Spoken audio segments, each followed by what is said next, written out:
सतनाम साहिब बंद की सभी भक्त आत्माओं को, सभी साधु संत समाज को। आज हम आपको बताएंगे मोक्ष मंत्र। मोक्ष मंत्र क्या है? मोक्ष मंत्र सार शब्द है, परंतु वह सार शब्द लिखने पढ़ने बोलने में नहीं आता है। अब वो सार शब्द कैसे प्राप्त होता है? जब आप आदि अनादि मुक्ति पंथ में आ जाते हो। आदि अनादि मुक्ति पंथ में गुरु दीक्षा गुरु भक्ति प्राप्त करते हो, तब आपको उस मंत्र की प्राप्ति होती है। परंतु वह मंत्र आपको पहले नहीं मिलता है, पहले आपको कोई दूसरा मंत्र मिलता है। वह मंत्र मिलने में आपको समय लगता है, और उस मंत्र का नियम क्या है, उसे कैसे यूज किया जाता है, उसका नियम होता है। तो उसका नियम है सत्य बोलना, सत्य कर्म करना और झूठ नहीं बोलना, अच्छे कर्म करना, किसी की बुराई नहीं करना। उसके बहुत सारे नियम है, वो हम आपको बताएंगे। परंतु जब आप सार शब्द पाना चाहते हैं, आदि अनादि मुक्ति पंथ में जुड़ना चाहते हैं, उसके नियम का पालन करना चाहते हैं, तभी हम आपको बताएंगे सार शब्द क्या है।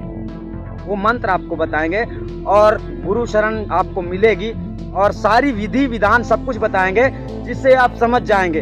अब आप सोचना कि हमको मोक्ष मंत्र की जरूरत है या नहीं है, क्योंकि मोक्ष सोच लेने से नहीं होता है, और इस संसार में ऐसा कोई मंत्र नहीं है जो मंत्र जप के बच जाए। तो एक युक्ति है, जो युक्ति है आपको इस संसार में रहने की, किस तरह से रहोगे। अगर आप गलत करोगे किसी के साथ, तो आपको उसका बदला चुकाना पड़ेगा। तो आपको ऐसे कर्म करना है कि आप कहीं भी दोषी ना ठहरें, आपका दोष ना लगे। समझ गए?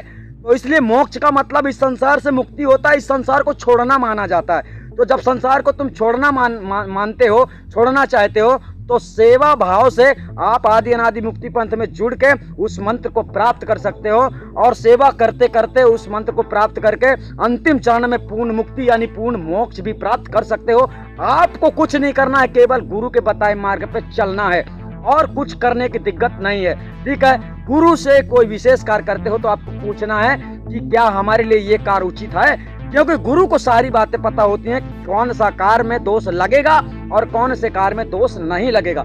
इस संसार में मनुष्य बंधन में है तो कर्म बंधन और भूल बंधन। जो भूल गए हो वो सब हम याद दिलाएंगे, और जो सत कर्म है उसे हम बताएंगे, जिस कर्म को करके आप किसी के दोषी नहीं माने जाएंगे, और कर्म की रेख आपकी मिट जाएगी और आप आजाद हो जाओगे, मोक्ष की प्राप्ति हो जाएगी। आप लोग समझ गए होंगे सतनाम साहिब बंदगी इस छोटे से वीडियो में।